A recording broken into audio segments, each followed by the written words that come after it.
तुमची आणि गोंदवलेकर महाराजांची भेट कधी घडली आणि कशी घडली? मी त्यांना म्हटलं की लहानपणापासून मी ओम गम गणपते नमा म्हणते, त्यामुळे मी तेच म्हणणार. आणि सडनली एक 8 दिवसाने माझ्या लक्षात आलं, अरे आपल्या आता मनामध्ये जप श्रीराम जय राम जय जय राम येतोय.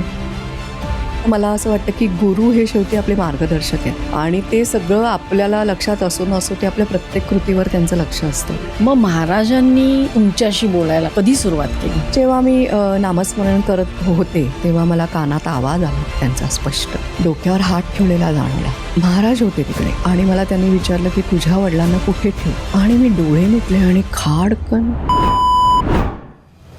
96 सालामध्ये माझ्या आयुष्यातला बॅड पॅच सुरू झाला.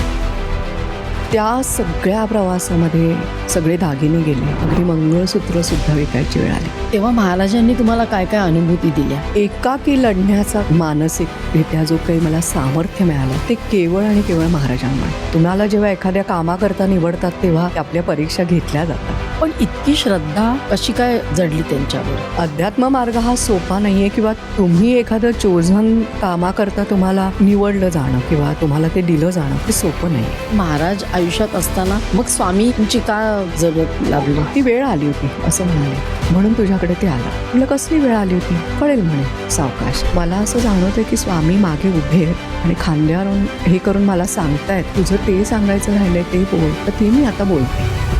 आपल्याला फार जास्त मानसिक आजार दिसत आहेत, सध्या का वाढली? आतमध्ये डोकावण्याची कोणाला इच्छाच नाही. आणि जेव्हा मी अनुग्रह देण्याकरता त्यांच्या डोक्यावर हात ठेवते तेव्हा प्रत्येकाचा अनुभव आहे की त्यांना महाराजांचा हात जाणवतो. ते कसं असतं? ते कसं होतं? अशा लोकांचं जेव्हा प्राण जात असतात तेव्हा बरोबर महाराज त्यावेळेला मला सांगतात की त्यावेळेला त्या माणसाने जो काही त्रास अनुभवलेला आहे तो जेव्हा मी अनुभवते तेव्हा ते शून्यांकित होतं. म्हणजे भोग भोगायचेच आहेत. भोग भोगायचेच आहेत. हे बघा, त्याच्यामध्ये कोणाला सद्गुरू काही करू शकत नाहीत, पण तो भूतकाळातल्या स्मृती कधी डोकं वर काढून तुम्हाला त्रास द्यायला लागतील वेगवेगळ्या स्वरूपात ते आपल्याला सांगता येत नाही. इतके जण मठात जातात, मग वृषालीताईंनाच का निवडलं?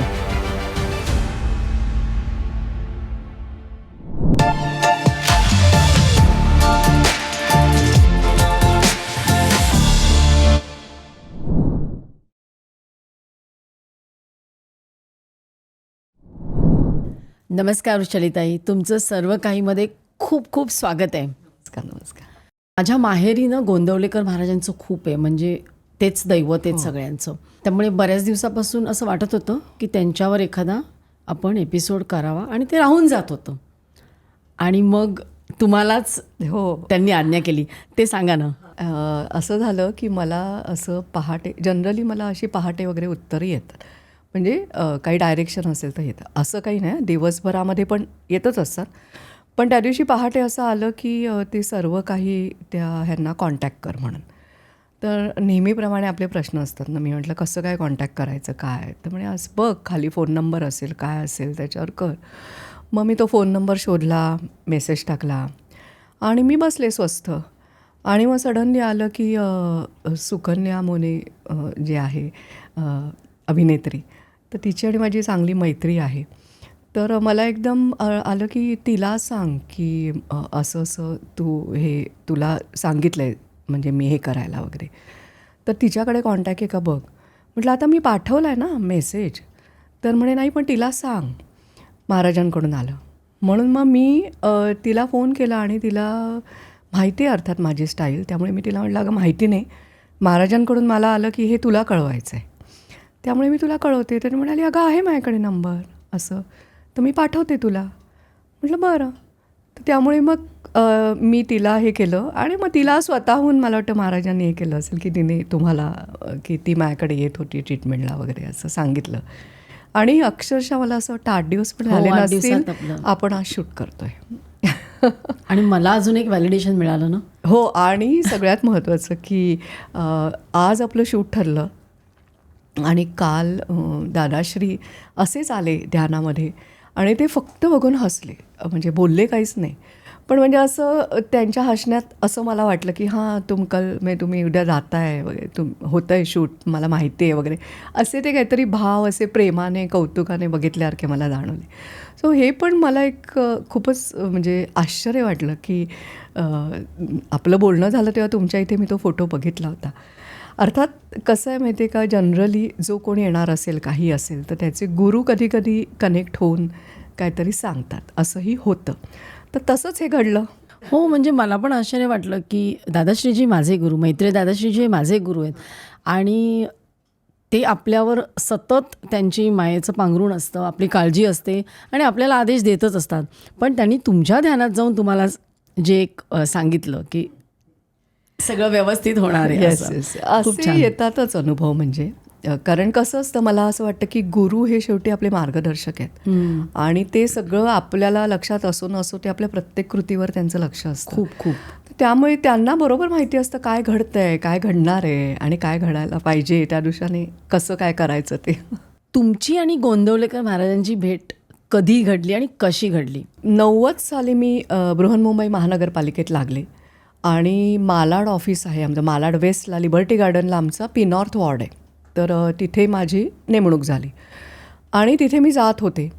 नंतर कालांतराने असं झालं की आम्हाला ब्रेक दिला 2 महिन्यातच आणि परत आम्हाला मेमध्ये घेतलं, मे ह्याच्यामध्ये. मग तिथे अशा काही मैत्रिणी होत्या, तर त्यातल्या एका मैत्रिणीने मला मठामध्ये नेलं. मठामध्ये नेलं तर मला कोण हे गोंदवलेकर महाराज वगैरे काहीच माहिती नव्हतं. मी मठात गेले, दर्शन घेतले, तर मला असं वाटलं अरे ह्यांना कुठेतरी बघितलं आहे, म्हणजे असं हां कुठेतरी हा चेहरा बघितला आहे, कुठेतरी हा चेहरा बघितला आहे वगैरे असं. आणि मग ती ओढ लागली की त्यांच्याकडे जायचं. आणि मी राहायचे ईस्टला आणि आमचं ऑफिस होतं मालाड वेस्टला आणि हा मठसुद्धा मालाड वेस्टला स्टेशनच्या बाहेर आहे. तर मी रोज ईस्टवरनं येताना असं कधी वाटलं की मठात शिरायचं आणि पुढे जायचं. असं एक माझा एक रुटीन. रोजच जायचं असं नाही, ज्या क्षणी वाटेल की आज जायला पाहिजे त्यावेळेला जायचं. आणि मी आपलं त्यांना म्हटलं की मी असं ऐकलं आहे की तुम्ही श्रीराम जयराम जय जयराम सांगता म्हणायला. म्हणजे असंही मला वाटलं नाही की आपण त्या डायरेक्ट फ्रेममधल्या त्या व्यक्तीशी कसं काय बोलतो आहे, हा विचारही माझ्या मनात आला नाही.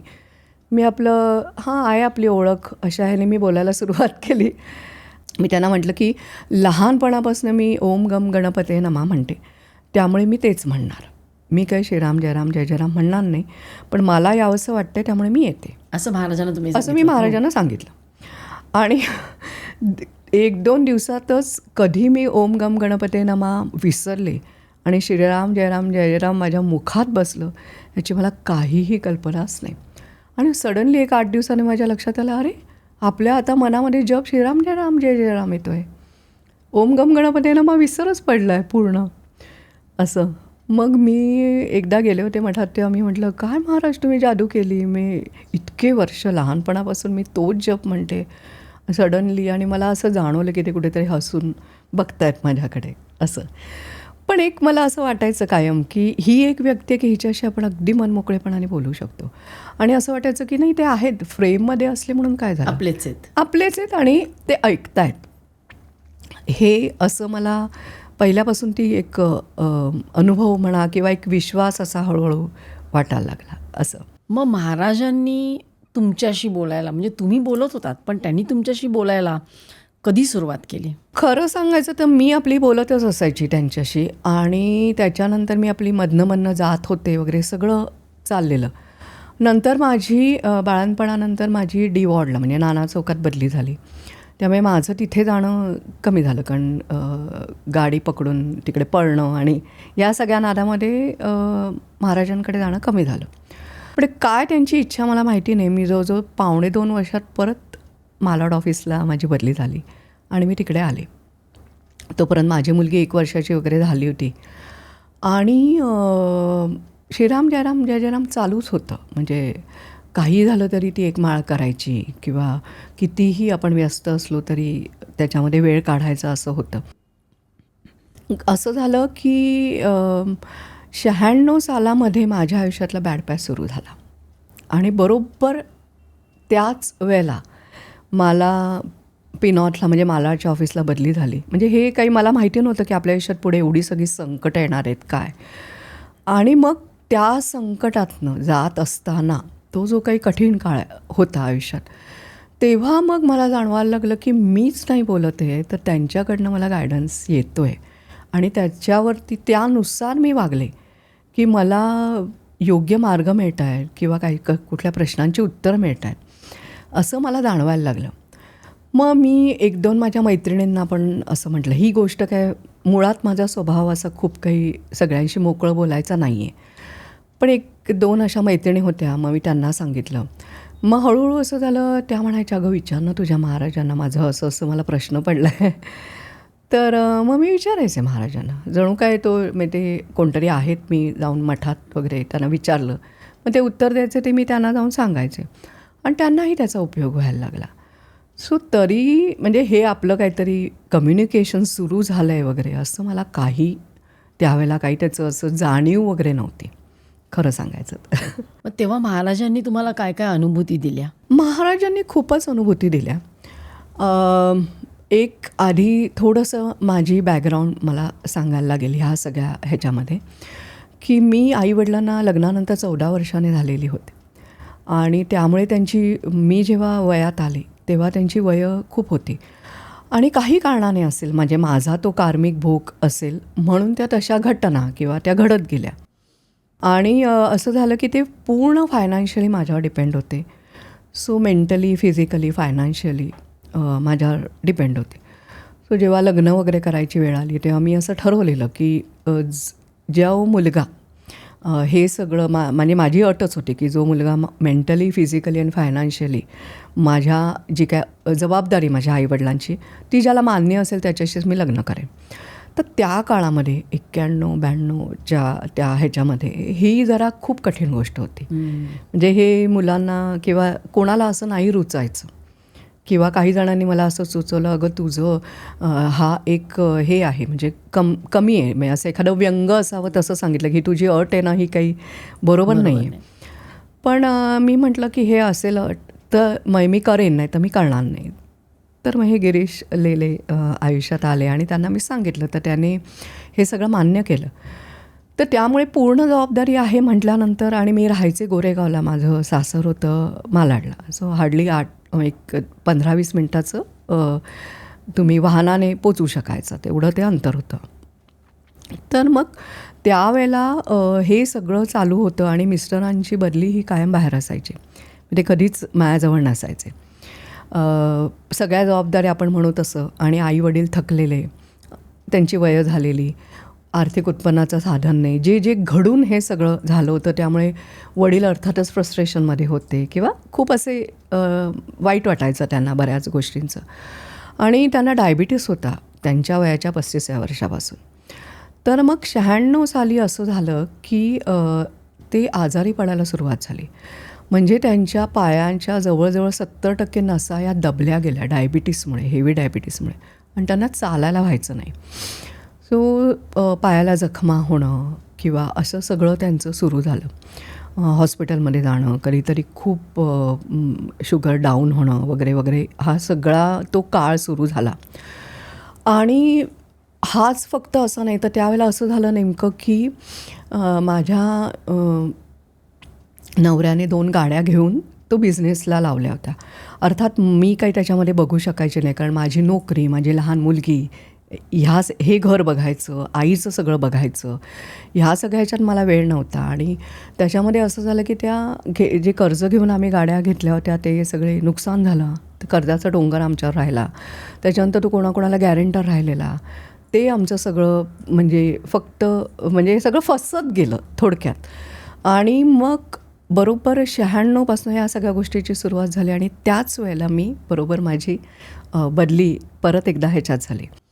सो ते जे काय सगळा तो कालावधी होता, त्या सगळ्या कालावधीमध्ये मला कायम महाराजांचा आधार मिळत गेला किंवा महाराजांकडून उत्तरं येत गेली की आता तू असं कर, तसं कर.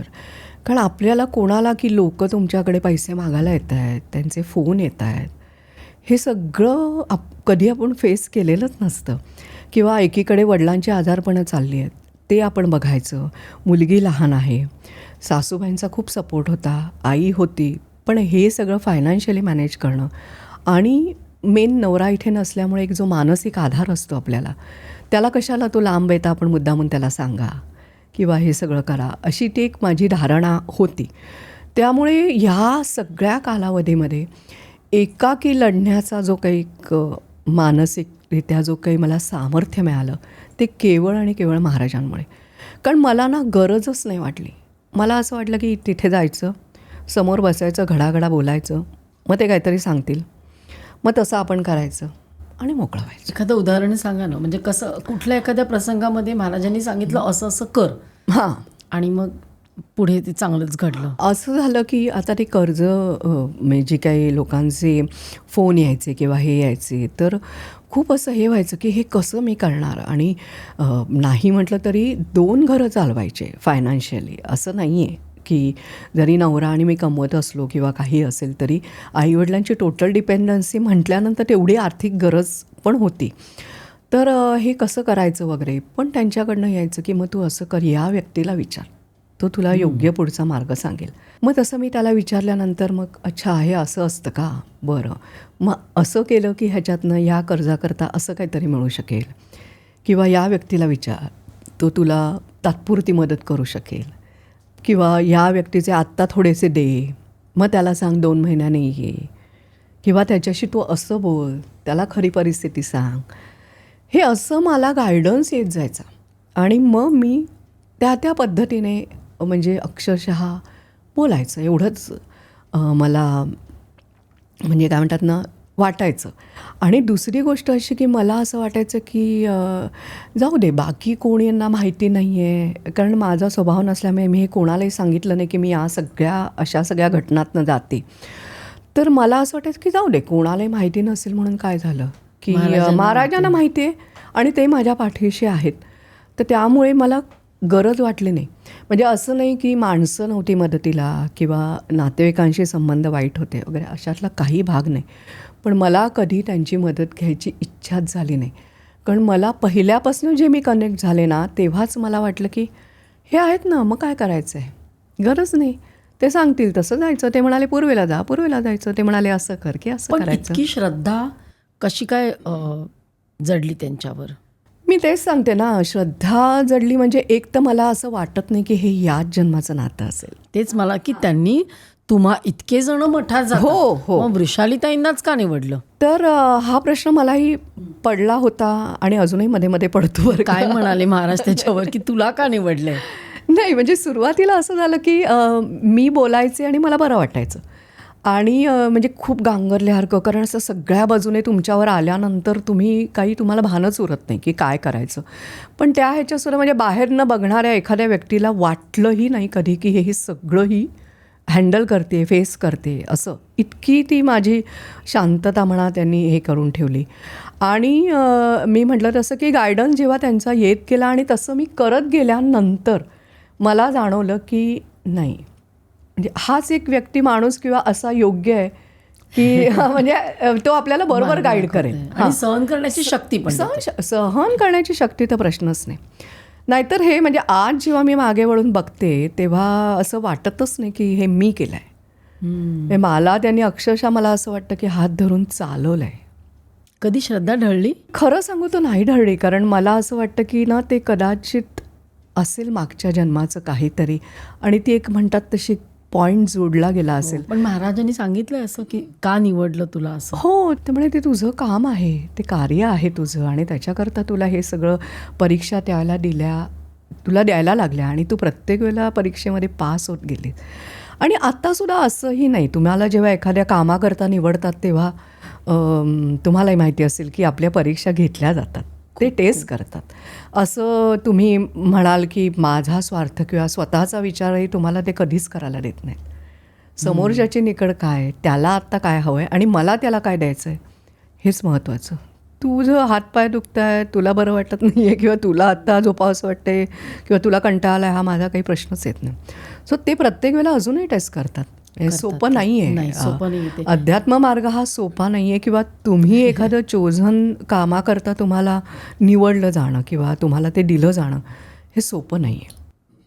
तुम्हाला महाराजांनी निवडलं, पण मग अनुग्रह कधी दिला? अनुग्रह दिल्यापेक्षा त्याच्या आधी एक अशी गोष्ट सांगते की हे वडिलांचं सतत आजारपण, हे कर्ज वगैरे सगळं चाललेलं होतं आणि त्याच्यामध्ये वडिलांची सेवा मी करायचीच. म्हणजे काही झालं तरी ऑफिस मालाडला होतं, रोज त्यांना इंजेक्शन द्यायला लागायचं. आणि हे थोडं का नाही, 5 वर्ष चाललं होतं. म्हणजे असं नाही की आज हॉस्पिटलला आहेत, थोड्या दिवसांनी घरी आले, परत काहीतरी झालं, मग परत. म्हणजे तुम्ही जे मगाशी म्हणालात ना की तुम्हाला कसं वाटलं, कुठून आणायचे पैसे, प्रत्येक वेळेला हॉस्पिटलमध्ये ॲडमिट करायला पैसे आणायचे कुठून? काय पगारामध्ये तुम्ही काय काय करणार? मुलीचं शिक्षण करणार, घर चालवणार दोन्ही, का काय करणार? पण ते पैसे उभे राहायचे. म्हणजे आज मी आणलं आहे त्यांना, आज मी कुठून तरी व्यवस्था केली पैशाची आणि त्यांना हॉस्पिटलमध्ये केलेलं आहे ॲडमिट. ट्रीटमेंट घेऊन ते बरे झालेले आहेत. आता महिनाभर गेलं आहे आणि आता त्याचे पैसे कसे परत करायचे ह्याचा विचार चाललेला असताना सडनली परत त्यांना एकदा हेपॅटायटिस बी झालं आणि एवढं वाढलं ते प्रमाण की ॲडमिट करायला लागलं. आणि मला त्यांनी सांगितलं की काहीही तुझ्या वडिलांचं सांगता येणार नाही, त्यामुळे तुम्ही आम्हाला सांगा की काय करायचं. म्हणजे आम्ही गॅरंटी नाही घेत की काही कुठल्या क्षणी काही होऊ शकेल वगैरे. फक्त म्हणे तुम्ही मॉनिटर करत राहायचं सतत त्यांचं, ते काय मशीन त्यांनी लावलं होतं ते, आणि ते तुम्ही सतत करत राहा. मग तेव्हा मात्र मी रजा घेतली होती आणि सलग जवळजवळ 4 दिवस मी दिवस रात्र जागी होते. खरं माझं व्यक्तिमत्व म्हणाल तर झोप ही मला प्रचंड प्रिय आहे, पण त्यावेळेला कुठून शक्ती आली? म्हणजे तुम्हाला असे अनुभव येतात आणि मग ती श्रद्धा दृढ होत जाते की हे कुठून आलं. आणि मी एकटी होते. इवन जेव्हा वडील गेले त्यावेळेलासुद्धा माझे मिस्टर बंगालच्या इतक्या टोकाला होते की त्यांना दुसऱ्या दिवशी दुपारनंतर निरोप मिळाला. इतकं फिजिकल अंतर होतं. म्हणजे मला हे सांगायचं की मानसिक आधार जो आपल्याला एक जनरली एक आपल्याला सपोर्ट असतो त्याचा, तो कधी मिळाला नाही. पण हे होते ना बरोबर. आणि असं सगळं प्रत्येक वेळेला आता पैसे कुठून आणायचे म्हटलं की काहीतरी उत्तर यायचं, हे कर, ते कर, ते कर. त्या सगळ्या प्रवासामध्ये सगळे दागिने गेले, अगदी मंगळसूत्रसुद्धा विकायची वेळ आली ह्या सगळ्या प्रवासात. पण महाराजांवरची श्रद्धा नाही कधी. म्हणजे मला असं लोक प्रश्न विचारतात की काही जण असं विचारतात की तू त्यांना विचारत नाहीस का कधी की हे का करायचं? म्हटलं खरं सांगू मला आतून वाटतच नाही की त्यांना काय विचारायचं एवढ्या मोठ्या व्यक्तीला की तुम्ही का सांगताय. मला एवढंच कळलं की ते सांगतात तेवढं फॉलो करायचं. एवढ्या कठीण काळातनं जर त्यांनी मला बाहेर काढलेलं आहे तर काहीतरी अर्थ असेल ना. आणि मला पहिल्यापासून असं वाटलेलं की हे या जन्माचं नाही आहे, हे कनेक्शन काहीतरी वेगळं आहे. त्यामुळे ती श्रद्धा करायची पहिल्यापासून 100% बसली.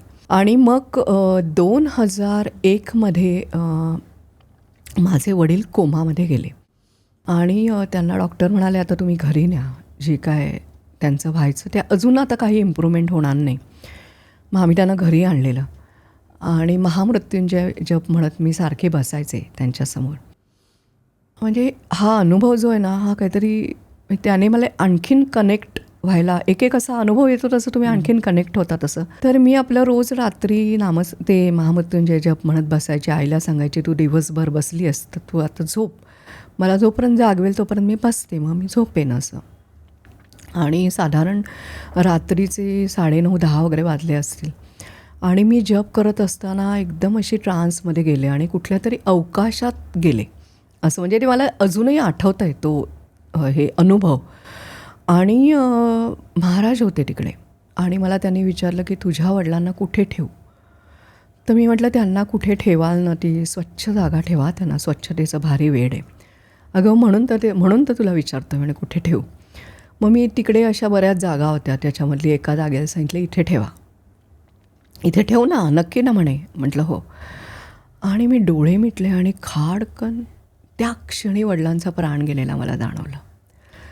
म्हणजे ही जी काय अनुभूती मला आली म्हणजे नाही बोलू शकत त्याच्यावर काही अजून मी.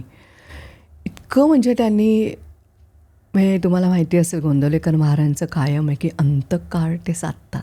म्हणजे असं की त्या सोलला कुठेतरी पुढे नेणं किंवा निघताना सद्गती मिळवून देणं किंवा निघताना जर तुमच्या कुठल्या भावना वासना राहिल्या असतील तर त्यांना म्हणजे कुठेतरी पुढे नेणं त्या सगळ्या प्रवासात.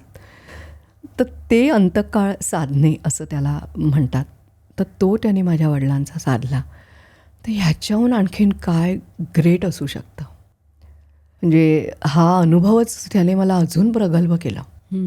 आणि मग वडील गेल्यानंतर मग थोड्याशा जबाबदाऱ्या किंवा ही जी काही 5 वर्षाची धावपळ होती त्यांच्या सगळं हॉस्पिटलायझेशन, आजारपण, मग त्यांना रोज ते इंजेक्शन देणं, त्यांचं ड्रेसिंग करणं, हे कुठेतरी मला थोडा त्याच्यातनं वेळ मिळायला लागला. मग मी नामस्मरण वाढवलं. तर हे जेव्हा मी नामस्मरण करत होते तेव्हा मला कानात आवाज आला त्यांचा स्पष्ट. डोक्यावर हात ठेवलेला जाणवला आणि महाराजांचा हात म्हणजे तो असा मोठा हात, असा पुरुषाचा हात जसा तो जाणवला. आणि मला म्हणाले की तू श्रीराम जयराम जय जयराम म्हणतेच आहेस, तर ते तसंच म्हणत राहा आणि तुला एक सांगतो की तू अन्नपूर्णा हो. तर म्हटलं अन्नपूर्णा हो म्हणजे काय महाराज? म्हणे काय नाही, सगळ्यांना खाऊ पिऊ घाल, तृप्त कर, असा आत्ताचा अर्थ आहे. म्हटलं आत्ताचा अर्थ म्हणजे? सांगेन नंतर, हळूहळू सांगेन. मग तेव्हापासून ना मला ते हेच लागलं वेड, की सगळ्यांना खायला प्यायला घालायचं, कोणाला काय आवडतं ते करायचं. आणि आमच्या घरात तसं होतं पण वातावरण, माझ्या सासूबाईंना पण ते खूप आवडायचं, त्यामुळे ते आपसूक जोपासलं गेलं. आणि मग ऑफिसमध्ये खायला घाला, हे करून न्या, ते करून न्या, असं मी करायचे. रादर माझं म्हणणं ते करून घ्यायचे, आपण करणारे कोण, तर ते करून घ्यायचे. असं करत करत मग तो अनुग्रह मला मिळाला, म्हणजे अशा पद्धतीने. आणि ह्या सगळ्याचं काही विशेष आहे, हे काहीतरी वेगळं आहे, हे काही भान मला नव्हतं. म्हणजे हे काय आता नेहमीच बोलतात ते. तर त्यांनी मला हे सांगितलं आहे किंवा हा अनुग्रह दिला आहे, ह्याचं मला भान म्हणण्यापेक्षा जाणीव नव्हती. पण कसं असतं, तेच आपल्याला कोणाच्या तरी रूपाने ते सगळं येऊन सांगतात. तसं आमच्या ऑफिसमध्येच एक व्यक्ती आली की जी खूप गोंदवलेकर महाराजांचं करायचे. तर तिने मला सांगितलं, अगं जया, तू एवढं सगळं करतेस तर तू अगं गोंदवल्याला जाऊन अनुग्रह घे ना. तेव्हा मी तिला सहज म्हटलं, कशाला? महाराजांनी कानात दिला आहे मला. तर ती अशी बघायला लागली माझ्याकडे, काय सांगते, काय झालं होतं सांग मला. म्हटलं असं असं झालं होतं, असं असं बोलले. तेव्हापासून मी माळा वाढवल्या आहेत, नामस्मरण वाढवलं आहे. म्हणे अगं तुला कळतं आहे का काय ते? महाराजांनी येऊन अनुग्रह दिला आहे. म्हटलं हो, मग काय झालं? तर म्हणे अगं तुला काही कळत नाही आहे त्यातलं, काय त्याचं महत्त्व आहे. अगं एक म्हणजे आम्हाला जर असा दिला असतो ना तर आम्ही असे बेभान, नाही तर कुठेतरी वर गेलो असतो. आम्ही असं म्हणे मिरवलं असतं. म्हटलं अगं नेहमीच बोलतात ते माझ्याशी. त्याच्यात त्यांनी हे कॉन्व्हर्सेशन केलं असं. मग हळूहळू कालांतराने त्याचं म्हणजे हे काहीतरी वेगळं आहे, आपला पाठ काहीतरी थोडा वेगळा आहे, हे हळूहळू कळायला लागलं. पण आता महाराजांशी बोलणं आणि संवाद चालू होता, पण मग त्यांनी दर्शन असं कधी दिलं? हां, म्हणजे आहे त्यांच्या त्या स्वरूपामध्ये? हां, त्या स्वरूपात नाही दिलं बरं का, गंमत सांगते. मी असं एक दिवस उगीचच म्हणजे जाणवायचं मला अस्तित्व अक्षरशः, म्हणजे माझ्या खोलीत जाणवायचं हे ते सगळं. आणि अखंड त्यांच्याशी अनुसंधान असल्यासारखं फक्त त्यांच्याशीच बोलायचं असं. आणि त्यांच्याशी संवाद साधायचा, अगदी सगळं सांगायचं. आज मी ही भाजी करते, आज बघा ना मीठ जिमकं जास्त झालं आहे हो महाराज, आता काय करू, किंवा आज आता हे सगळं करायचं, कसं होणार आहे माझ्याकडनं, सगळं. जर आपण अगदी बोलत असतो आपल्या मित्राशी किंवा सख्याशी वगैरे कोणाशी, तसं आपण अगदी माझा संवाद चालू असायचा. कोणाचं तरी मी वाचलं की त्यांना महाराजांनी सदेह दर्शन दिलं. मग मला लगेच लहान मुलासारखा राग आला. म्हटलं तुम्ही इथे आजूबाजूला असता, मला जाणवता, माझ्याशी बोलता, आणि मला मात्र तुम्ही सदेह दर्शन दिलेलं नाही आहे. तर मी असं लहान मुलासारखा हट्ट केला, मला माहिती नाही, मला सदेह दर्शन पाहिजे. बरं. आणि मग मी नंतर विसरून गेले ती सगळी गोष्ट. आणि मग मी गोंदवल्याला म्हणजे असं ते कधीही जाते मी, असं काही माझं ठरलेलं नाही आहे. महिन्यातनं एकदा म्हणा किंवा असं काही त्याला नियमच नाही आहे. आज ये म्हणाले आज जायचं, की उद्या ये उद्या जायचं, असा तो प्रकार आहे. तर त्यामुळे मला म्हणे की एक महिना 1.5 महिन्याने असेल, मी ती गोष्ट पूर्ण विसरून गेले. आणि मी गोंदवल्याला गेले आणि आपण त्या प्रसादाच्या लाईनीमध्ये मी उभे होते. माझे मिस्टर त्यावेळेला आले होते, ते, मुलगी आणि मी, असे आम्ही उभं होतो. आणि एक बाई आली, लाल साडी नेसलेली अशी, साधी अशी साडी होती तिची. आणि ती आली आणि माझ्यासमोर तिने हात पसरला असा. तर मी काही तिच्याकडे बघितलं नाही पहिल्यांदा, कारण गोंदवल्याचं वैशिष्ट्य असतं की तिकडे कोणी असे भिकारी येऊन काही मागत नाहीत कधी. तर मी म्हटलं हे काय प्रकार आहे. तर मग नंतर ती तर हलेच ना माझ्या बाजूने. म्हणजे ती रांग लांब इकपासनं येऊन पुढे जाईपर्यंत ती आपली माझ्याबरोबर होती आणि हात असा पसरलेला, असा आपण मागायला कसा करतो तसा. तर मग मी शेवटी तिला म्हटलं, बाई महाराजांचा प्रसाद आहे ना आतमध्ये, तो जाऊन घे. इथे अशी काही भीक वगैरे नाही गं मागत कोणी, तू कशाला असं करतेस, असं मी तिला म्हटलं. आणि मग ते सगळं झालं तर ती पूर्ण मी आतमध्ये त्या ह्याच्यामध्ये शिरेपर्यंत माझ्याबरोबर होती. मी माझ्या मुलीकडे चिन्मयीकडे पण असं बघितलं, म्हटलं हे काय, म्हणजे ही काय अशी उभी आहे. मी काही बोलले नाही, फक्त मी तिला फक्त एकदा सांगितलं, अगं तू असं नको मागूस, तुला माहिती आहे ना महाराजांकडे असं कोणी नसतं आणि प्रसाद आहे तो घे ना, पोटभर जेव आणि जा. आतमध्ये गेले, जेवले वगैरे असं. म्हणजे मी गेले पुढे. नंतर मागे वळून बघते तर ती बाई नाही. मग दर्शन वगैरे घेऊन प्रवासामध्ये असताना मला आलं, हवं होतं ना तुला सदैव दर्शन, दिलं की मी. म्हटलं कधी, कुठे. मग ती म्हणे बाई होती ती कोण होती. म्हटलं असं म्हणे तू कुठे सांगितलेलंस की मला तुमच्या मूळ रूपात बघायचं आहे किंवा असं बघायचं आहे. तू म्हणाली सदैव दर्शन दे, ते मी दिलं. म्हणजे मी म्हटलं ह्याच्यापुढे मी मागताना अगदी स्पेसिफिक होऊन मागेन की मला हे पाहिजे असं दर्शन. आणि मग नंतर असं ध्यानामध्ये वगैरे असं जाणवले ते देतात असं आहे त्यांच्यात एक त्यांचं एक हां, म्हणजे त्यांचा तो एक वेगळा ऑरा आहे किंवा त्यांचं ते रूप आहे आणि ते जाणवतं असं. हे सगळं तुमच्याशी संवाद साधतात किंवा तुम्हाला दर्शन देतात, तर मग लोकांना मदत करण्याचं कार्य सुरू कर, हा आदेश कधी झाला? आता हे सगळं चाललेलं होतं आमचं एक 2005मध्ये माझ्या मिस्टरांना परदेशात नोकरी मिळाली आणि मग तेव्हापासून आमचं जरा थोडं काय म्हणतात ना आपलं गणित आर्थिक थोडीशी सुधारू लागली वगैरे. त्याच्या आधी असं झालं की माझ्या मुलीला मी चांगल्या शाळेत घातलं होतं आणि आर्थिक हे होतीच, पण मी म्हटलं महाराज मला त्या शाळेत घालायचं आहे तिला. तर त्या दृष्टिकोनातनं म्हटलं आता कसं करायचं पैशाचं, कारण पगार जर पुरत नाही आहे तर आपण करायचं काय. म्हटलं तुम्ही सुचवा मला.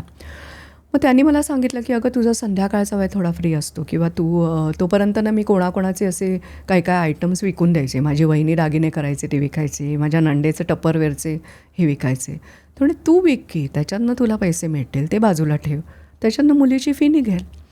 बरं, मग मी ते विकायचे. मी कधी पर्सेस विकल्या, कधी प्लास्टिक फाईल्स अँड फोल्डर्स विकले, जे जे काय समोर आलं ते मी करत गेले. हे सगळं नोकरी, घरातली सगळी जबाबदारी, मुलीचं, कारण नवरा इथे नसल्याने सगळं मी तिचा अभ्यास हे ती सगळी जबाबदारी तुमच्यावरच असते. तर ते सगळं मी करत होते आणि म्हणे मग आणि बरोबर असं व्हायचं की तिच्या फी एवढीच रक्कम जमा व्हायची, न कधी कमी न कधी जास्त. बरोबर ती माणसं यायची, मला तिकडे जायची प्रेरणा व्हायची, ती लोकं घ्यायची आणि ते एवढेच पैसे जमा व्हायचे. आणि मलाही फार हे नव्हती, म्हणजे जर तिच्या फी करता हे करायला सांगितलं तर तिच्या फी एवढंच करायचं, अजून आपल्याला पाहिजे वगैरे असं मला कधी वाटलं नाही. आणि मग त्याच्यानंतर 2005 साली मग जेव्हा नवरा तिकडे आला तर तो म्हणाला आता हे बस कर, तू खूप हे केलं आहेस आत्तापर्यंत, आता नको करूस. आणि मग असं झालं की 2000 आईला परत लंग्स फायब्रोसिस डिटेक्ट झाला, म्हणजे त्याच्यानंतर. त्यामुळे मग तिचं सगळं सुरू झालं. मीनवाईल घरी सासूबाई पण होत्या, ज्यांना ब्रॉन्कायटिसचे अटॅक यायचे किंवा असं कधी आजारपणं असायची. पण एक महाराजांनी केलं की एका वेळेला एकच व्यक्ती कायम आजारी पडायची. त्यामुळे I can manage, me manage करू शकले. असं सगळा प्रवास चालू होता. लोकांना मदत करायचं कार्य सुरू केलं. त्याच्या आधी ही थोडी बॅकग्राऊंड सांगायला हवी ती म्हणून मी सांगते. 2004ला जेव्हा ते आईचं आजारपण सुरू झालं ते हळूहळू वाढत वाढत जाऊन 2012मध्ये ती गेली. आणि तिलासुद्धा पहाटे असंच आलं मला की मी तिला आज घेतो आहे. पण म्हणे तिला एका चिन्मयी, म्हणजे माझी मुलगी तिला सारखी म्हणायची की आजी माझा रिझल्ट बघितल्याशिवाय तू जायचं नाहीस. आणि ती 12वीला होती आणि रिझल्ट साधारण जूनमध्ये वगैरे लागतो. तर मला त्यांनी सकाळी सांगितलं आज मी हिला घेणार आहे, पण चिन्मयीला म्हणा ह्या सगळ्या वचनातनं म्हण किंवा ह्या तुझ्या इच्छेतनं तिला मोकळं कर. तर मग मी सांगितलं माझ्या मुलीला, म्हटलं तू बघतेस आजीची अवस्था, जवळजवळ महिनाभर 24 तास ऑक्सिजनवरती होती. तर म्हटलं अशा अवस्थेमध्ये तुला आजी बघवते का, नाही ना, मग तिला जे काय महाराजांना करायचं ते कळू दे, तू कशाला अडकवून ठेवतेस.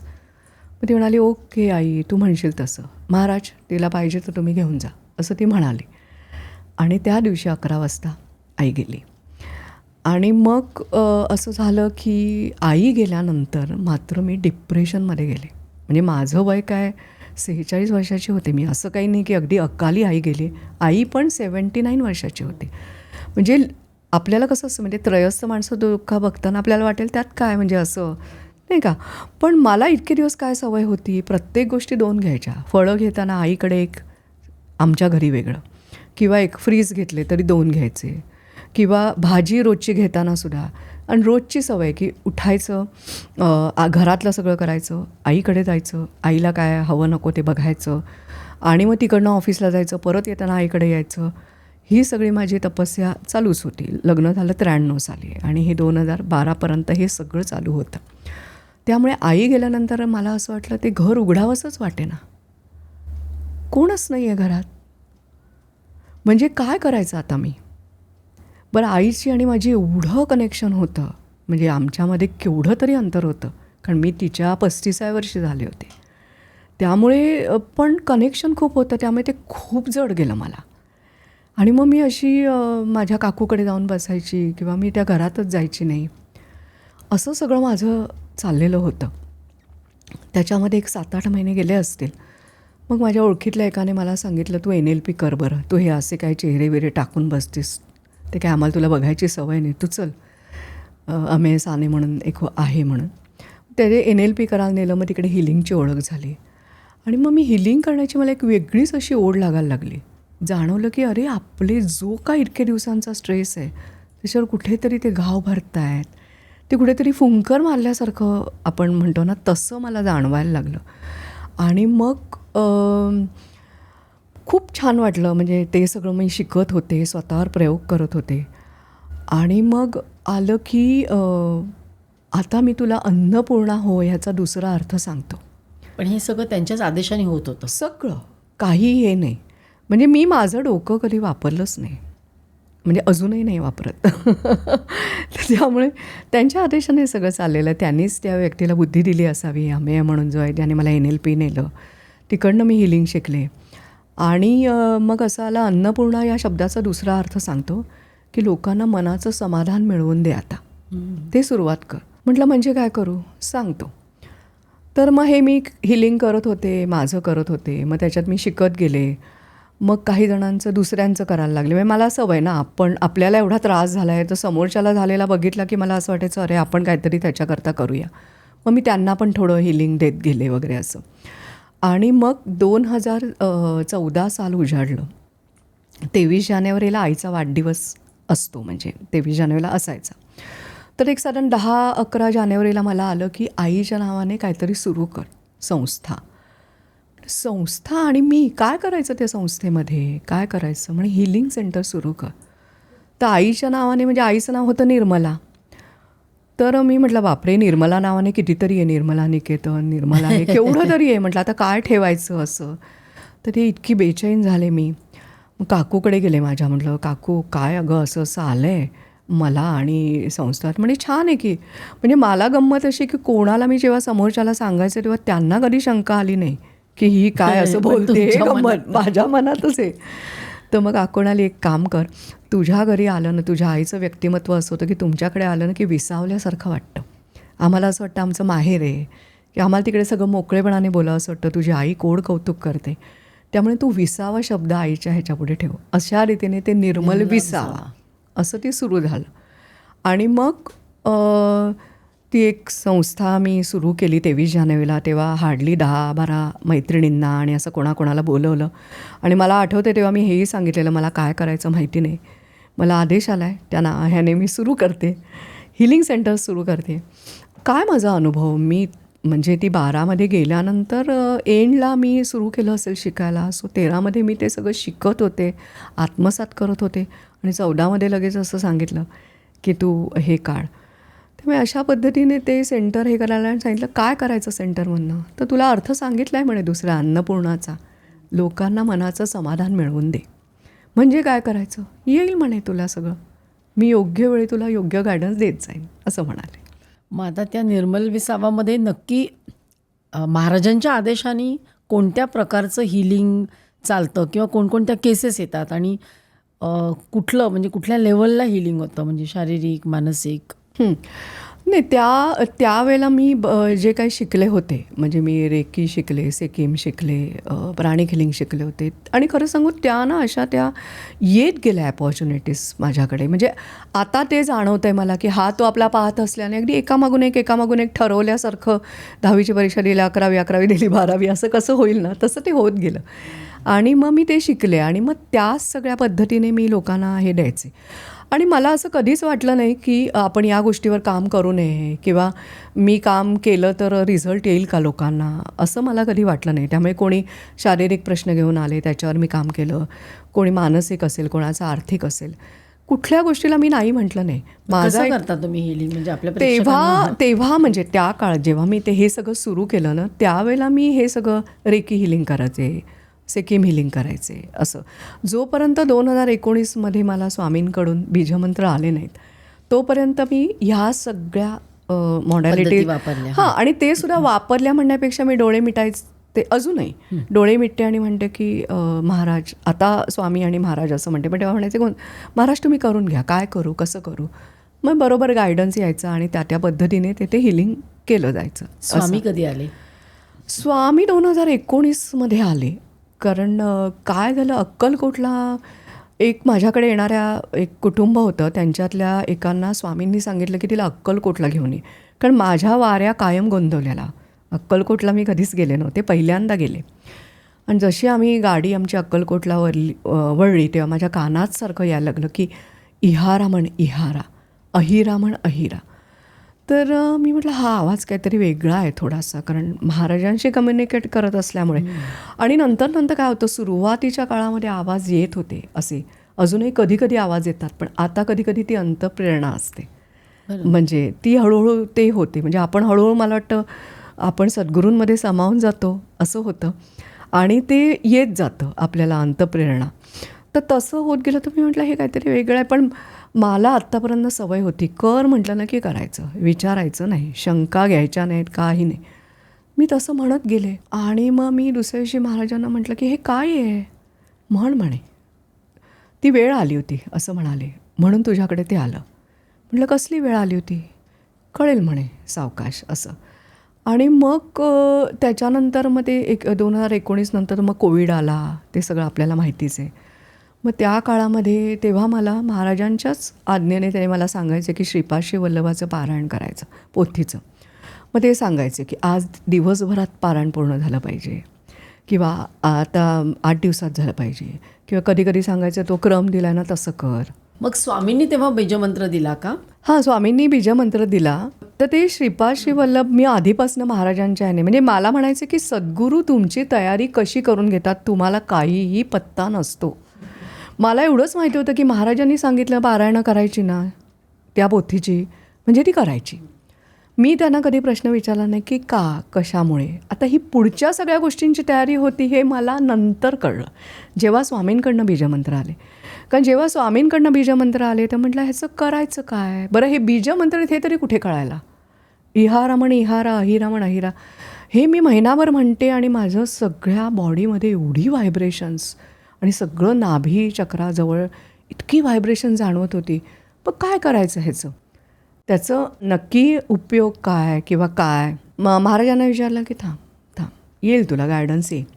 आणि मग कोविडमध्ये जेव्हा आपण घरी बसलो की नाही तोपर्यंत कसं चाललेलं होतं सगळं आपलं सेंटरवर कोणतरी येणं, त्यांच्या ट्रीटमेंट्स वगैरे सगळं जे काय चालू होतं ते.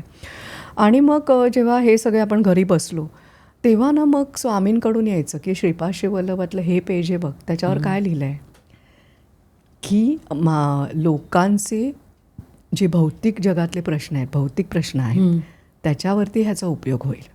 त्याचा तो मंत्र तयार कर असं ते त्या पेजवरती आहे, त्या पानावरती आहे. तो सारखं समोर यायचं. पण ते मी त्याची पारायणं बरीच वेळा केलेलं असल्यामुळे मला ते संदर्भ कळायचे, म्हणून ती पारायणं करायला लावली. हां, म्हणून त्यांनी ती पारायणं करायला लावली. केव्हापासून करत होते मी असं. आणि मग ते कसं आपण सारखं वाचलं की आपल्याला ते हळू आणि अर्थात श्रीपाद श्रीवल्लभ पोथी अशी आहे ना की तुम्ही प्रत्येक वेळेला वाचाल तेव्हा नवीन अर्थ. आणि अजूनही मला असं वाटतं की अजूनही मी करत असताना असं वाटतच नाही की वाटतं पहिल्यांदाच वाचतोय आपण, एवढी त्या ग्रंथाची ताकद आहे. मग त्या पेजमधनं असे त्यांनी मला गायडन्स दिले की तू असं कर आणि मग त्याच्यावरनं मंत्र तयार कर. मग कसा करायचा, मग ते सगळं महाराज म्हणायचे बस ध्यानधारणेला, मग 3 वाजता उठवायचे, 4 वाजता उठवायचे, आत्ता डोळे मिटून बस, बघ तुला काहीतरी येईल असं. मग ते सगळं मी काय म्हणतात ते सगळं हे करत गेले. मग काही वेळेला पॉईंट जॉट डाऊन करत गेले, जी मला अजिबात सवय नव्हती कधी. पण कसं काय देव जाणे माझ्याकडनं ते होत गेलं. आणि मग ते मंत्र द्यायचे, हे कसं करायचं ते मग मंत्र तयार केले. मग काही जणांना मी दिले, त्यांना त्याचे चांगले अनुभव आले. आणि सगळ्यात आधी मी माझ्यावर केले, कारण आपण दुसऱ्यांना द्यायच्या आधी आपल्यावरती प्रयोग करून बघायचा हे कायम माझं होतं. मी जेव्हा मला हिलिंगचं महत्त्व पटलं तेव्हाच मी समोरच्याला सांगितलं.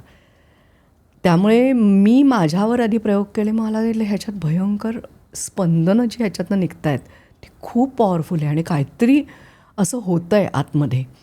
म्हणून मग हे करावं. मग त्याच्यातनं तो कसा मंत्र तयार कर, असं सगळा प्रत्येक वेळेला गायडन्स येत गेला. मग लोकांना देत गेले. मग एक दिवस मला म्हणाले की आता ह्या सगळ्या ह्याच्यात काय झालं की पहिल्या कोविडमध्ये खूप लोकं घाबरली होती असं. आणि मग जरा थोडं ते लॉकडाऊन वगैरे संपल्यानंतर मग असं झालं की आमच्या सोसायटीतल्या काही महिला होत्या. मग नामस्मरण करायला आम्ही सुरुवात केली एकत्र जमून वगैरे. मग मी त्यांना म्हटलं की मी तुमचं मेडिटेशन घेऊ का, कारण सगळीकडे असं भीतीचं वातावरण होतं. ते म्हणाले हरकत नाही, तू घे मेडिटेशन. बरं, मला असं कधी वाटलं नाही की आपण कसं घेणार आहोत, काय घेणार आहोत, काही म्हणजे विचार केला नाही. आधी सगळा अभ्यास झालेला असल्यामुळे 7 चक्र वगैरे सगळं माहिती होतं. मग त्या इहारा ऐरा बीजमंत्रांच्या सूचनांनी मी ते घ्यायला सुरुवात केली. मग त्या बायका म्हणायला लागल्या की अगं तू येतेस तेव्हाच ते आम्हाला मिळतं, पण ते ऐकून खूप छान वाटतं, तर तू रेकॉर्ड करून दे असं. त्यांच्याकडून आल्यानंतर महाराज म्हणाले फक्त त्यांना का, सगळ्या जगाला वाट की. म्हटलं कसं वाटायचं, यूट्यूब चॅनल सुरू कर. म्हटलं ते काय असतं, घे म्हणे माहिती काढ, विचार तुझ्या मुलीला.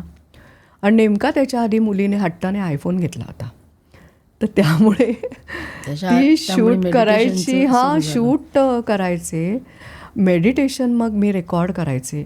तर आता मी टाकायला लागले, म्हणजे त्याला असं काहीतरी थंबनेल असतं म्हणा किंवा काही म्हणजे काही पत्ताच नव्हता, पण गायडन्स येत गेला आणि तीच ते करायची माझी मुलगी.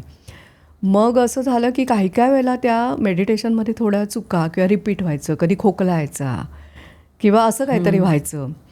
तर मग एका माझ्या मैत्रिणीने सांगितलं अगं छान होतं पण ते असं होतं आहे, तर तू बघ ना. म्हटलं आता हे काय करू. तर तेवढ्यात माझी एक मैत्रीण रिटायर्ड झाली होती, म्हणजे तिला देते काम. म्हटलं मग ते एडिटिंग वगैरे, तिचा मुलगा आहे ना तो कॉम्प्युटर शिकतो ना, हे सगळं महाराज सांगत होते. आणि आमची झाली टीम तयार. आणि यूट्यूब चॅनलवर मी आठवड्यातनं एकदा टाकायला पण सुरुवात केली, वेगवेगळ्या इमोशनची मेडिटेशन.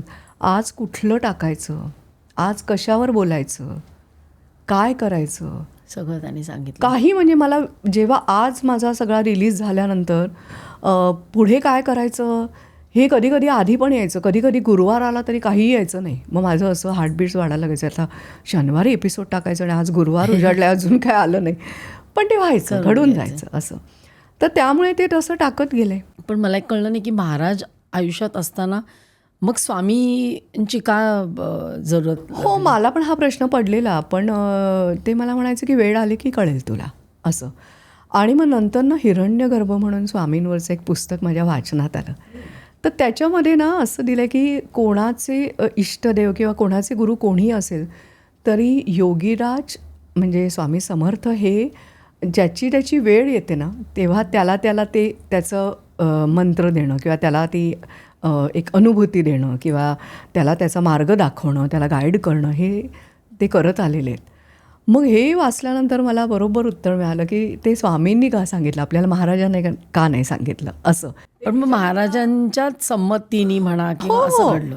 संमतीने म्हणजे खरं सांगू का, ते शेवटी एकच आहेत म्हणण्यापेक्षा मे बी त्यांची हे वेगळी असतील, डिपार्टमेंट वेगळी असतील. आणि मला असं वाटतं स्वामींचं हेच कार्य आहे, म्हणजे ते हिरण्यगर्भ वाचल्यानंतर मला जाणवलं. तर त्यामुळे ते स्वामींकडून आलं. आणि आजही असं होतं की एखादा स्वामी भक्त येणार असेल तर स्वामींकडून काही येतं की अरे म्हणजे बघ मला हा. तेच विचारायचं होतं की समोर कोणी आलं एखादा प्रश्न घेऊन आणि त्यांचे इष्टदेव असले किंवा गुरु त्यांचे असले, प्रत्येकाला असतंच कोणतरी, तर तो जो एक गायडन्स किंवा ते मार्गदर्शन येतं का, की ते कोणत्या पद्धतीने तुमच्या समोर येतात? हो, येतं ना. म्हणजे कसं असतं म्हणजे प्रत्येक गुरुला आपल्या शिष्याची प्रचंड काळजी असते. आणि हे सूक्ष्म जगच वेगळं आहे. आपण आत्ता म्हणतो की हे रामराया, हे मारुतीराया असं. पण खरं तर ते सगळं चैतन्य किंवा ते जे सूक्ष्म जगतात चालतं ते वेगळंच आहे. आणि त्याला तुमची श्रद्धा जेवढी बळकट असेल ना तेवढे तुम्हाला अनुभव येतात. म्हणजे हा आता ज्याने अनुभव घेतले त्याचं प्रत्येकाचं की तुमची श्रद्धा असेल की ते अनुभव येतात. तुम्ही शंका काढत बसलात तर मग काही तुमची नाही पुढे जाऊ शकत तुम्ही असं. आणि मग मला असं अनेक अनुभव आलेले आहेत. एकदा तर असं झालं की एक मी ध्यानाला बसले होते आणि एक असे चांगले उंच धिप्पाड असे लांब केसवाली एक व्यक्ती आली आणि मला म्हणाले, मेरा बंदा आ रहा है तुम्हारे यहाँ, उसको अच्छी तरह से तुम करोगी लेकिन वो मेरा बंदा है, ये मुझे बताना है और उससे पैसा वैसा मत लेना. म्हटलं हां ठीक आहे. आणि मग मी हे केलं आणि मग तो मुलगा आला जो कोण येणार होता. तर मग सगळं हे झालं, त्याला गाईड केलं, काय काय त्याला सांगितलं कसं कर, त्याला हिलिंग दिलं. आणि मग मी त्याला विचारलं, अरे अशी एक व्यक्ती तू येणार म्हणून मला सांगायला आज ध्यानात आली होती, कोण आहेत ते? तर ते म्हणे महाअवतार बाबाजी. तोपर्यंत मला माहिती नव्हतं की महाअवतार बाबाजींविषयी मला खूप काही माहिती नव्हतं. माझ्या अंगावर एवढा काटा आला. आणि आजही म्हणजे हल्ली घडलेली घटना आहे की एक स्त्री माझ्याकडे येऊन बसली होती आणि ती बोलत होती. तर मी तिला सांगत होते की तुम्ही बोला मोकळेपणाने. हे बघा, इथून तुम्ही जे काय बोलता ते कुठेच जात नाही. कारण पण तुम्ही आतलं सगळं बोलला नाहीत ना, तर तो प्रॉपर तुमच्याकरता म्हणून जो मंत्र तयार करायचा तो मला नाही करता येणार. आणि म्हटलं मला मैत्रीण समजा, बहीण समजा, मोकळेपणाने बोला. तर कसं असतं, लोकांना संकोच वाटतो किंवा काही घटना किंवा काही गोष्टी बोलताना थोडंसं प्रत्येकाची वृत्ती वेगळी असते. तर ती अशी माझ्यासमोर बसली होती आणि सारखी अशी बघत होती. तर म्हटलं काय झालं तुम्हाला, काही होतं आहे, AC बंद करू का वगैरे असं. मला वाटलं ACच आहे येतं आहे वगैरे असं. नाही म्हणे, मला असं जाणवतं की स्वामी मागे उभे आहेत आणि खांद्यावरून हे करून मला सांगतायत की अगं बोल, तुझं ते सांगायचं राहिलं आहे ते बोल. तर ते मी आता बोलते. असे अनुभवसुद्धा येतात लोकांना. महाराज जाणवतात काही जणांना. किंवा तुम्हाला सांगते, मी कायम म्हणते माझ्याकडे जे येते त्यांना की तुम्ही आणि मी ठरवून नाही आलेलं आहे. तुम्ही मला कॉन्टॅक्ट करणं, मी अपॉइंटमेंट देणं हा एक फॉर्मॅलिटी आहे. ती त्यांची इच्छा आहे, तुमच्या गुरुची, म्हणून तुम्ही इथे आलात. त्यामुळे तुम्ही मनमोकळेपणाने बोला आणि जी साधना देईन ती मनापासून करा. कारण त्यांना वाटलं की हा मार्ग आहे. आणि अक्षरशः लोक सांगतात की 2 दिवसापूर्वीच मी स्वामींना म्हटलेलं की आता बस झालं, मला आता एक तर कोणतरी तुम्ही व्यक्ती जा ती मला ह्याच्यातनं बाहेर काढेल, नाही तो मला काहीतरी हे करा. आणि बरोबर माझा व्हिडिओ त्यांच्यासमोर येणं, असं कितीतरी म्हणजे 90% लोक असा अनुभव सांगतात. पण मग हिलिंग जेव्हा तुम्ही करता तेव्हा म्हणजे त्यांचं जे काही दुःख आहे, म्हणजे ज्याला आपण म्हणतो दुःख आहे किंवा काही चिंता आहे किंवा काय, ते तुम्हाला समजतं ते समोर बसले की, आणि मग तुम्हाला जो आदेश होईल त्याप्रमाणे तुम्ही तुमची मेथडॉलॉजी वापरता. ते कसं असतं, ते कसं आहे माहिती आहे? समजा एखादा व्यक्ती माझ्या पुढे अपॉइंटमेंट दिली, तो त्यावेळेला आला की टॅरो कार्ड्स हे माध्यम आहे. बरं. हां, म्हणजे मला असं कनेक्ट व्हायला होतं टॅरो कार्ड्सने. मग त्याच्यामध्ये महाराजांचं पण हे येतंच, गायडन्स येतोच. आणि किती कार्ड्स अशी काही येतात की कसं असतं हे बघा, मला जर आजार झाला आहे तर मला नाहीच कळत ना. आणि बेसिकली माझा हा जो स्वामींकडून आलेलं जे हिलिंग प्रोसेस आहे, पूर्वस्मृती हिलिंग पद्धती, त्याचं नामकरण कर असं महाराजांकडून आल्यानंतर ते केलं आहे. पूर्वस्मृती म्हणजे तुमच्या भूतकाळातल्या घटना आणि त्याच्यामध्ये तुम्ही जे काही रिॲक्ट होता इमोशनली. म्हणजे आपल्याला एखादा माणूस त्रास देत असेल तर मला सारखा तो समोर माणूस आला की राग येतो किंवा मला भीती वाटते किंवा मला निराश वाटते, काही मला आता भावना. थोडक्यात इमोशन हा बेस आहे. इमोशनल एनर्जी हा त्याचा बेस आहे. कारण भावना ही म्हणजे एनर्जी इन मोशन आहे. त्यामुळे ती असं नाही आहे की एनर्जी आहे, एक प्रकारची ऊर्जा आहे ती. तर ती निर्माण झाल्यानंतर ती साठत जाते. मग ती तुमच्या पेशीत साठते, ती तुमच्या 7 चक्रात साठते, तुमच्या अवयवांमध्ये साठते, तुमच्या मनाच्या अगदी खालच्या पातळीमध्ये खोलवरती साठते. मग त्याचं क्लिन्झिंग बॅलन्सिंग करणारी ही मेथड आहे. म्हणजे ही जी पूर्वस्मृती पद्धती. आणि म्हणजे ही जी साठलेली नकारात्मक किंवा जी काय ऊर्जा आहे त्याच्यामुळेच आपल्याला आयुष्यात सगळे प्रॉब्लेम येतात. म्हणजे हे बघा, थोडक्यामध्ये सांगायचं झालं त्याला इतका गर्भित अर्थ आहे ना, की हे बघा, आपण आपल्याकडे असं मानतो की सोल हा त्याच्या प्रगतीच्या दृष्टिकोनातून एक देह धारण करतो. तसे तसे अनुभव तो घेतो, त्या प्रकारचे माणसं त्याच्या आयुष्यात येतात आणि आपण कर्म फेडतो म्हणजे काय, तर आपण मनाच्या पातळीवर दुःख अनुभवतो, त्या वेदना अनुभवतो, त्या भावना अनुभवतो. समजा जर मी एखाद्या कुठल्या तरी माणसाला कुठल्या तरी जन्मात खूप त्रास दिलेला आहे, त्यावेळेला त्या माणसाने जो काही त्रास अनुभवलेला आहे तो जेव्हा मी अनुभवते तेव्हा ते शून्यांकित होतं. ते तुमचं कर्म शून्यांकित होतं. बरोबर. तर हे जे काय फेडत असतो आणि हे सगळं मनाच्या पातळीवर. मला तुम्ही सांगा, तुम्ही गाडी घेतली तर आनंद कुठे होतो? मनात. तुम्हाला बरं वाटलं किंवा एखाद्या आजारातनं हे झाला, आनंद होतो मनात. तसंच एखाद्याने तुम्हाला त्रास दिला, अपमान केला, फसवलं, कुठे त्रास होतो? मनात. म्हणजे ते उपचार मनावर. हां. तर ह्या मनावर ह्याच नाही, अनेक जन्मांचे संस्कार आहेत. तर त्या संस्कारांचं संतुलन केलं पाहिजे, शुद्धीकरण झालं पाहिजे, तर तुम्हाला ती सत्सद विवेकबुद्धी जागृत होते. सत्सद विवेकबुद्धी म्हणजे काय, तर आपल्या भोगांकडे आपण त्रयस्थपणे बघता येणं. आता ह्या सगळ्या ह्याने काय होतं, तर त्या भोगाची तीव्रता कमी होते. कारण तुम्हाला कळतं म्हणजे भोग भोगायचेच आहेत. हे बघा, त्याच्यामध्ये कोणाला सद्गुरू काही करू शकत नाहीत, पण सद्गुरू त्याच्यामध्ये तीव्रता कमी करू शकतात. सद्गुरू त्याच्या कालावधी कमी करू शकतात. म्हणजे जे तुम्ही लर्निंग घेण्याकरता हे जे सफरिंग आणलेलं आहे ते जर तुम्हाला आधी मिळालं, म्हणजे तुमचं क्लिन्झिंग बॅलन्सिंग झालं, थोडक्यात तुमचा चष्मा स्वच्छ झाला, जगाकडे बदलली, स्वतःकडे बघायची पण दृष्टी.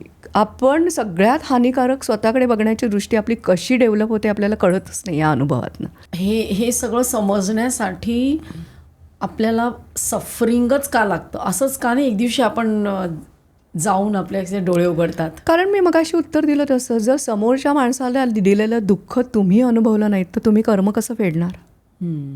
ते तुम्हाला जाणवणार कसं काय होतं ते? मी तुम्हाला जाता येता टोचून बोलले तर तुम्हाला होणाऱ्या वेदना जेव्हा मी सहन करेन तेव्हा ते फळ मिळतं ना. प्रत्येक कर्माचं आपल्याकडे म्हणतो काय की फळ मिळतं, ते फळ आहे. मग तुमच्या आयुष्यातली सुख दुःख, येणारे अनुभव, घटना, ती भेटणारी माणसं, हे सगळं तुमचं आहे, ठरलेलं नियोजन आहे त्याचं. आणि आपण बदलू शकत नाही बदलू शकत.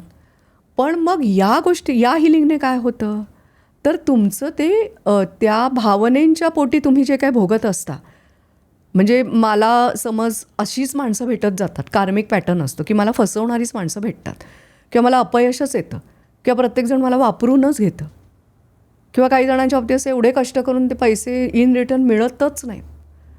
मग हे का होतं, परत परत का घडतं? जोपर्यंत तुम्ही ते शिकत नाही. पण ते शिकायला तुम्हाला आधी तुम्ही सोसायला नको काही सगळं, त्याशिवाय शहाणपण कसं येणार? पण मग सध्या जे मी म्हणजे डॉक्टर म्हणून विचारते की सध्या जे आपल्याला फार जास्त मानसिक आजार दिसत आहेत, डिप्रेशन आहे किंवा बरंच म्हणजे चालू आहे, एन्झायटी आहे, तर ती का सध्या का वाढली आहे? सध्या वाढली कारण स्ट्रेस लेवल वाढली आहे. आणि दुसरं म्हणजे ना, आतमध्ये डोकावण्याची कोणाला इच्छाच नाही आहे. मला या मीडियाच्या माध्यमातून, म्हणजे आता मी पण मीडियावरच बोलते त्यामुळे मी त्याला नावं ठेवते अशातला भाग नाही, पण कुठल्याही गोष्टीचा वापर हा आपण कशा पद्धतीने करतो ह्याच्यावर पण आहे. कसं आहे माहिती आहे, मी नेहमी म्हणते की प्रत्येकजणाचा DP बघितला की आपल्याला वाटतं वा ह्याच्यासारखं सुखी कोणीच नाही, पण जेव्हा तो माणूस समोर येऊन बसतो तेव्हा त्याच्या वेदना, त्याचा भूतकाळ वेगळाच असतो. तुम्हाला दिसतं का आरपार एखाद्याच्या? असं दिसत नाही, जाणवतं. म्हणून म्हटलं की टॅरो कार्ड्स, मगाशी मी तुम्ही मला जो प्रश्न विचारला त्याच्याकडे येते की टॅरो कार्ड्समधनं मला ती क्लॅरिटी येत जाते. त्याच्यावर काय करायला हवे किंवा असं काय आहे की जे ह्या माणसाला म्हणजे काय हील केलं पाहिजे, रूट कॉज काय थोडक्यात. बरोबर आहे. कारण रूट कॉज मिळालं तर तुम्ही झाडाच्या मुळाशी पाणी घालतो आपण आणि मग ते म्हणजे त्याला फळं येतात, फुलं येतात वगैरे. पण मुळाला न लावता पण नुसतं पानाला लावून उपयोग नाही ना. तर सध्या आपलं तसं चाललं आहे. स्ट्रेस इतका आहे, कॉम्पिटिशन इतकी आहे, कारण मला डोळ्याला दिसतंय ना की ही छान दिसते. साधं म्हणजे मला किती लाईक्स आले किंवा थम्स आले ह्याच्यावरती लोकांना स्ट्रेस येतात, लोकांना ताण येतो, असं पण आहे. खरं तर आत डोकवायची गरज आहे. मला मग एक दिवस महाराजांकडून आलं की माझा अनुग्रह तू लोकांना दे. तर मला हे जरा खूप घाबरायला झालं की असं काय हे सांगतायत. पण महाराजांचं चरित्र वाचनात असल्यामुळे महाराजांच्या चरित्रामध्ये असं म्हटलेलं आहे त्यांनी की त्यांनी काही जणांना अधिकार दिलेला आहे. त्यामुळे मी ते हळूहळू ॲक्सेप्ट केलं आणि मग ज्यांचं नाव येतं महाराजांकडून त्यांनाच मी अनुग्रह देते. आणि जेव्हा मी अनुग्रह देण्याकरता त्यांच्या डोक्यावर हात ठेवते तेव्हा प्रत्येकाचा अनुभव आहे की त्यांना महाराजांचा हात जाणवतो. कोणाला सुगंध येतो, कोणाला महाराज दिसतात, कोणाला जाणवतात आणि डोक्यावरचा हात एका पुरुषाचा आहे हे जाणवतं. हे सगळ्यात महत्त्वाचं. खूप छान. मग त्यांनी काय करायचं असतं अनुग्रह मिळाल्यावर? अनुग्रह मिळाल्यानंतर त्यांना मी एक माळ देते, महाराजांचं प्रवचनाचं पुस्तक देते, एक फोटो देते. ते सुद्धा सगळं महाराजांकडून आलं की काय करायचं आहे वगैरे. त्या मी गोंदवलेला जाते तेव्हा मी कायम माझ्याकडे तो संग्रह असतो आणि त्या माळा सगळ्या मी महाराजांच्या यांना लावून आणलेल्या असतात. तर त्यामुळे तेवढंच मी देते आणि त्यांनी हे करायचं असतं आणि ते महाराजांच्या एनर्जीमध्ये त्या जोडले जातात. मी माध्यम म्हणून काम करते असं. तर आता इतके अनुभव येतात ना महाराजांचे की एकदा मला सकाळी आलं की खीर कर. म्हटलं बरं कशाला? म्हणे कर. तर म्हणे आपण जनरली खीर म्हटलं की रव्याची मी कर. नाही तांदूळाची कर. मग तांदूळाची खीर मी केली. तर मग तयार झाली बरं का, तोपर्यंत काही बोलले नाहीत. मग त्याच्यानंतर म्हणाले जा ती वरती आहे ना तिला नेऊन दे. माझी मैत्रीण राहते वरती मोहिनी म्हणून तिला. तर मग मी तिला द्यायला गेले. तर म्हटलं अगं माहिती नाही का महाराज म्हणाले की तुला खीर द्यायला सांगितली आहे. तर ती अक्षरशः रडायला लागली गळागळा. तिलासुद्धा अनुग्रह महाराजांनी माझ्या माध्यमातून दिलेला आहे. तर ती म्हणाली अगं माझ्या दिराची तिथी आणि मी दरवर्षी खीर करते पण मी इतकी तापाने फणफणले की झोपू नये आणि मी आज खिरीचा नैवेद्य दाखवू शकणार नाही ह्याची मला एवढी खंत वाटत होती. ती बघ म्हणे महाराजांनी तुझ्यातर्फे पाठवली.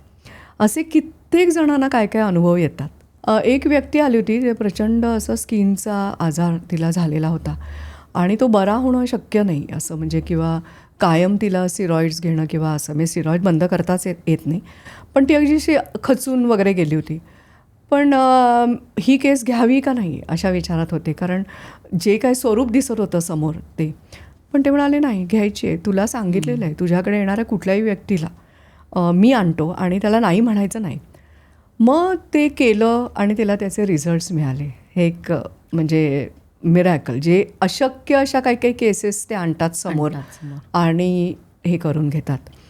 दुसरं असं की एक आमच्या इकडे एक मुलगी गेली होती, खूप अकाली गेली होती आणि मला काहीही माहिती नव्हतं म्हणजे तिच्या पिंडाला कावळा शिवलेला नाही वगैरे मला काहीच माहिती नव्हतं. मला 1-2-3 दिवसांनी ती गेल्यानंतर असं आलं की तिच्या सोलचं हिलिंग करायचं. तर काय करायचं? काही नाही म्हणे ध्यान लाव, तिला समोर आण आणि सुरुवात कर आणि मग ज्या ज्या काही भावना अडकलेल्या आहेत तिच्यामध्ये तिच्या सोल जो काही हेवी आहे तो वर जात नाही, पुढे जातच नाही आहे, तर त्या भावना तू हील कर. मग त्यांनी माझ्याकडनं त्या व्यक्तीचं त्या सोलचं भरपूर असं हिलिंग करून घेतलं. जवळजवळ एक मला वाटतं 20-25 दिवसांनी असं झालं की मला म्हणे आता तो सोल पुढे जायला तयार आहे. त्यामुळे तिच्या आईपर्यंत हा निरोप पोचव आणि मग नंतर तिने ठेवल्यानंतर कावळा शिवला. सो असं काही सोल्सचं हिलिंग पण ते करून घेतात. कोणाचा असा माझ्याकडनं हिलिंग झालेला आहे, खूप आजारी व्यक्तींचं कधीकधी आपण करतो आणि मग अशा लोकांचं जेव्हा प्राण जात असतात तेव्हा बरोबर महाराज त्यावेळेला मला सांगतात की तू हिलिंगला हे कर, त्याचं असं असं आहे किंवा एखाद्या कुठल्या ह्याच्यात इच्छेमध्ये भावनेमुळे त्याचं पुढे मागे चाललं आहे तर तू ते त्याचं हिलिंग कर. आणि मग म्हणजे जसं आपण मगाशी बोललो तसं की अंतकाल साधणे हे जे काही त्यांचं आहे ते तसं करून घेतात ते. आता कधी कधी असं माणसांच्याच केसेस असं नाही, मग काही काही जमिनीच्या केसेस यायला लागल्या माझ्याकडे किंवा काही काही ब्लॉक्सचे वगैरे यायला लागल्या. तर म्हटलं हे कसं मी हिलिंग करणार? काही नाही म्हणे पत्ता घे, त्यातले फोटो बघ आणि कनेक्ट हो, मी आहे ना म्हणे.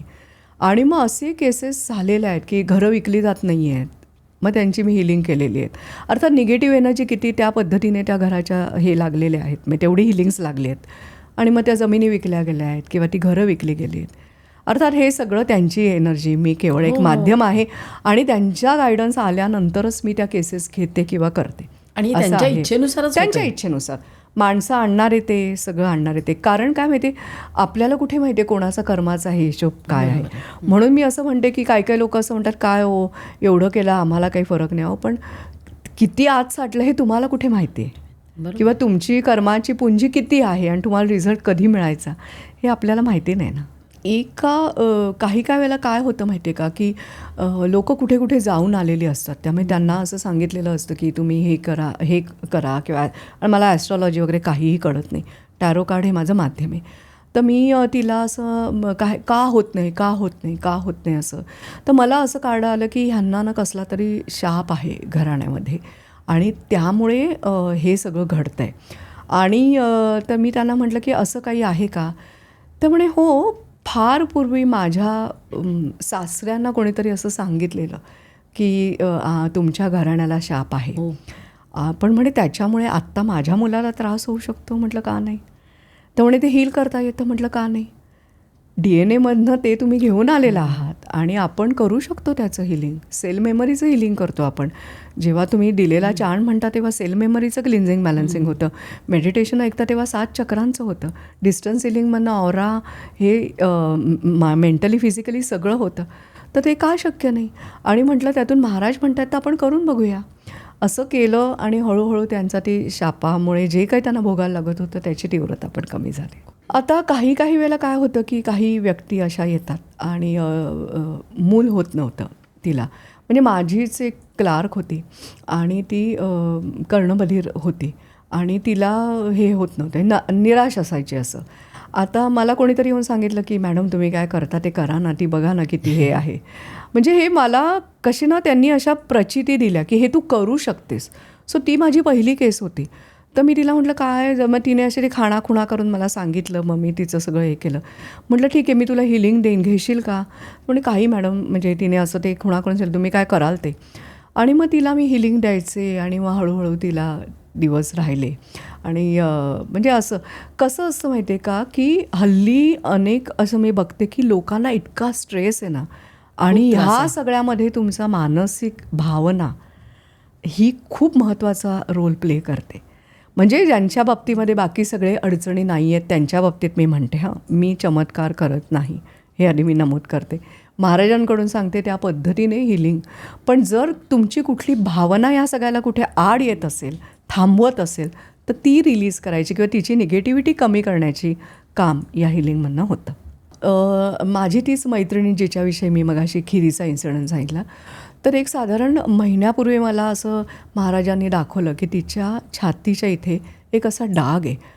तर म्हणे त्याचं हिलिंग तू करत राहा वगैरे असं सांगितलं.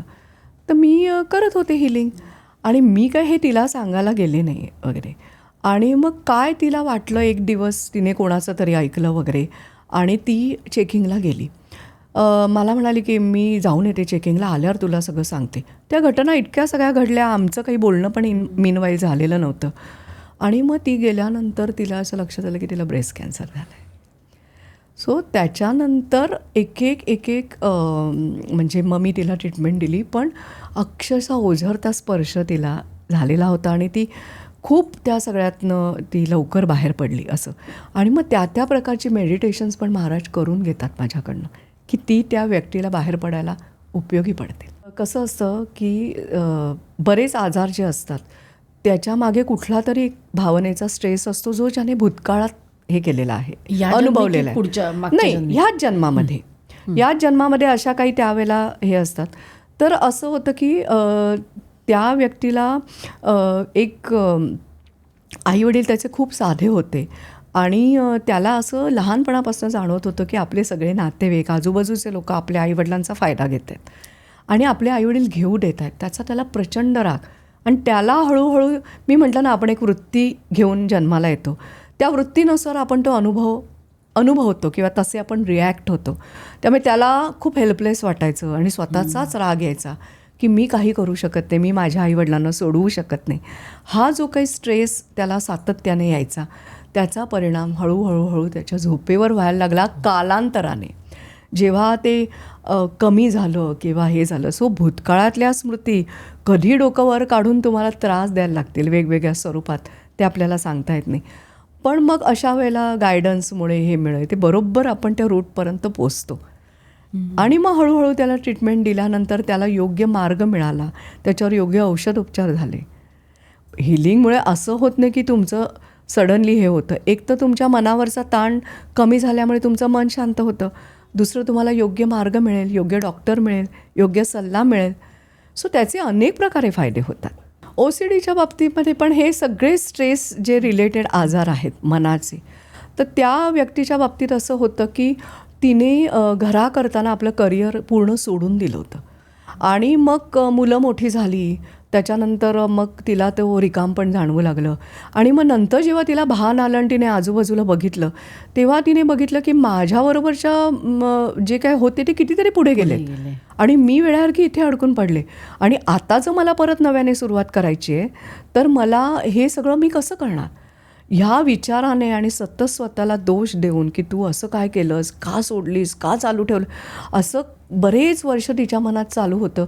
आणि अर्थात हे सगळं कधी लक्षात आलं, जेव्हा OCD आहे मला, त्याच्यावर तुम्ही ट्रीटमेंट देता का म्हणून ती माझ्याकडे आली त्यावेळेला. मग शोध घेता घेता असं लक्षात आलं की हे कारण आहे.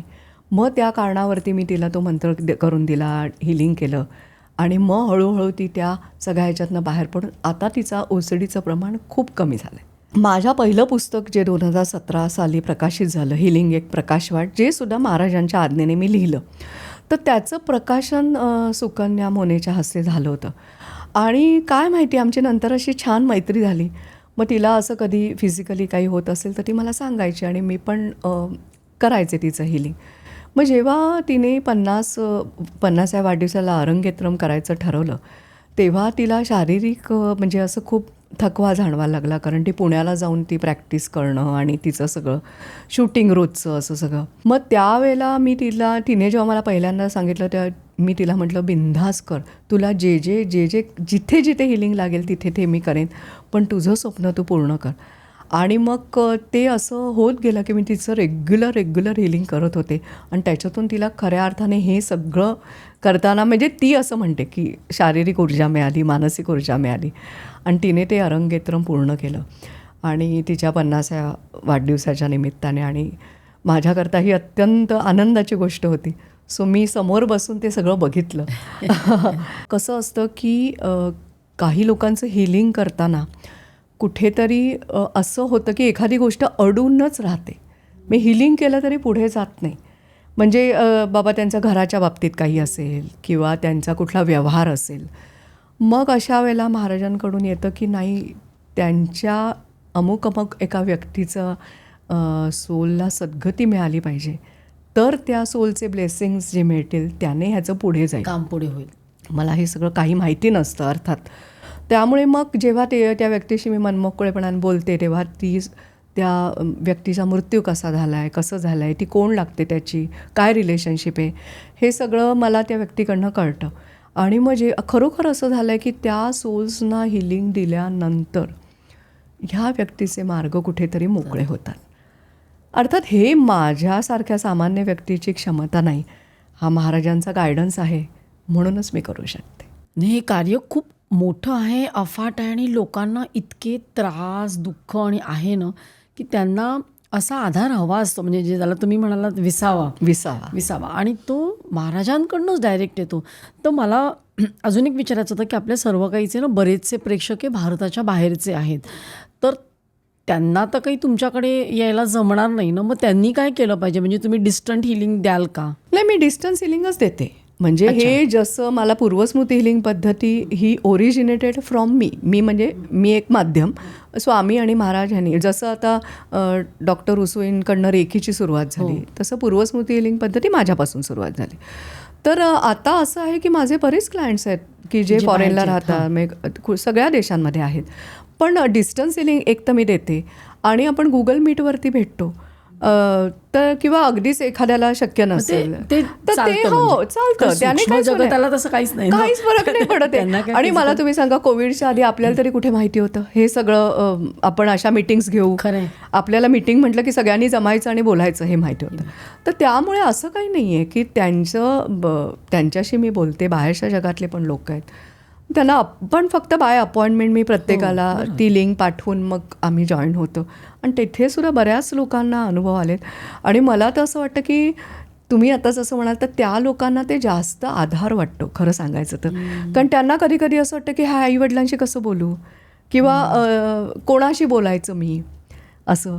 मला कित्येक जण असं सांगतात तुम्ही ना टेक्स्ट मेसेज करू नका तुम्ही ऑडिओ मेसेज पाठवा कारण तुमचा आवाज आम्हाला ऐकायला आवडतो. तर मी त्यांना सांगते की हो माझ्या विशुद्धी चक्रामध्ये महाराज आहेत तर त्यामुळे म्हणजे तेच बोलवता धनी आहेत त्यामुळे कदाचित तुम्हाला तसं वाटत असेल असं.